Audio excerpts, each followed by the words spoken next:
Баршаңызға сәлем. Сіздердің сұрауларыңыз бойынша тағы да қазақ тілі және де ағылшын тілін салыстырайын деп шештім. Яғни ағылшын тілінің оңайырақ екенін түсіндіргім келіп отыр. Қараңыздар, бізде қазақ тілінде жалғау дегендер өте көп, иә?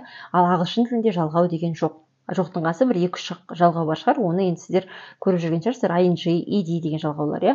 Ал ағылшын тілінде мынандай вообще біздің қазақ тілі сияқты жалғау жоқ.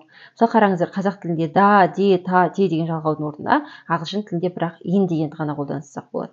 Мысалы біз мезгілдерді және айларды айтқан кезде осы инді қолдана саламыз. Мысалы қазақ тілінде жаз деген жаз, иә, ағылшын тілінде summer ғой. Бірақ жазда деп айтатын болсақ in summer дейміз. Күзде, мына жерде да, мына жерде уже де. Күзде дейтін болсақ in autumn. Қыста дейтін болсақ in winter. Көктемде дейтін болсақ in spring. Қаңтарда in January. Ақпанда in February. Наурызда in March. Сәуірде in April. Мамырда in May. Маусымда in June, шілдеде in July, тамызда in August, қыркүйекте in September, қазанда in October, қарашада in November, желтоқсанда in December. Көріп тұрсыздар ғой? Яғни қазақ тілінде бірнеше жалғау қажет. Енді сіздер айтуларыңыз мүмкін, енді жіңішке болса де болады, жуан болса да болады деген сияқты. Бірақ қараңыздар, мысалы көктемде, бұл жерде де тұр, иә? Жіңішке, бірақ де болып тұр.